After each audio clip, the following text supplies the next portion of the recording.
যদি বলা হয় আজ মধ্যরাত্রিতে ঢাকার বিমানবন্দরে অবতরণ করবেন ফুটবল বিশ্বের খ্যাতিমান তারকা লিওনেল মেসি অথবা ক্রিস্টিয়ানো রোনালদো এবং ভক্তকুলের সাথে তারা কাটাবেন সুন্দর কিছু মুহূর্ত, ছবি আর অটোগ্রাফে ধন্য করবেন বাঙালি দর্শককে, বিমানবন্দর এলাকাতে কেমন উপচে পড়া ভিড় হবে বলে আপনার ধারণা? আমি জানি ভিড়ের সেই দৃশ্যটা আপনি কল্পনাতেও আনতে পারছেন না। সারা দেশ থেকে ছুটে আসা তাদের ভক্তকুলে কানায় কানায় পূর্ণ হবে বিমানবন্দর এলাকা।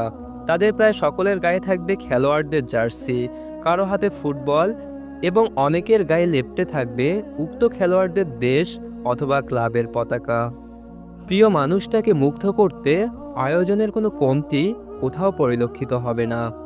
যাকে একটা পলক দেখার জন্য রাতের ঘুমকে বিসর্জন দিয়ে আপনি ছুটে এসেছেন বিমানবন্দরে, যার একটা অটোগ্রাফের জন্য আপনি অন্ধকারে মশার কামড়কেও পাত্তা দিচ্ছেন না, ঝড় বৃষ্টি বাদলও যেখান থেকে আপনাকে এতটুকুও নড়াতে পারছে না, সেই তারকা খেলোয়াড়েরা আপনার সাথে কাটানো প্রতিটা মিনিটের বিপরীতে গুনে নেবে কোটি কোটি টাকা। প্রিয় খেলোয়াড়ের সাথে সাক্ষাতের বিষয়টা আপনার কাছে আনন্দ আর গৌরবের হলেও তাদের কাছে সেটা উপার্জনের অছিলা ছাড়া আর কিছুই নয়। দিন শেষে তারা না আপনাকে চিনেছে আর না কোনোদিন আপনাকে মনে রাখবে। এমনকি আপনার দেশের নামটাও পর্যন্ত তারা ভুলে যাবে।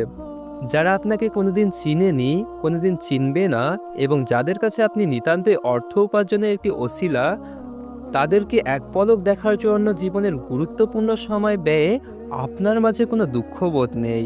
তাদের একটা অটোগ্রাফের জন্য আপনি অনায়াসে মেনে নিতে পারেন যাবতীয় ধকল। কিন্তু যে মহান রব আপনাকে আপনার মাতৃগর্ভে বড় করে তুলেছেন, আলো হাওয়া আর পানির মতো অবিশ্বাস্য উপাদান দিয়ে যিনি আপনাকে বাঁচিয়ে রেখেছেন দুনিয়ায়, যিনি আপনাকে জড়িয়ে রেখেছেন পিতামাতা ভাই বোনের আদরে, যিনি আপনার চোখকে শীতল করেছেন স্ত্রী সন্তানের ভালোবাসায়, সেই রবের জন্য কতখানি ত্যাগ, কতখানি সময় আপনি ব্যয় করতে রাজি দুনিয়ায়।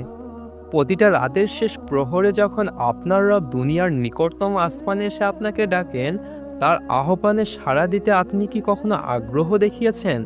কখনো কি মনে হয়েছে আজ রাত্রিতে আমার যাবতীয় সংলাপ শুধু আমার রবের সাথেই হওয়া চাই?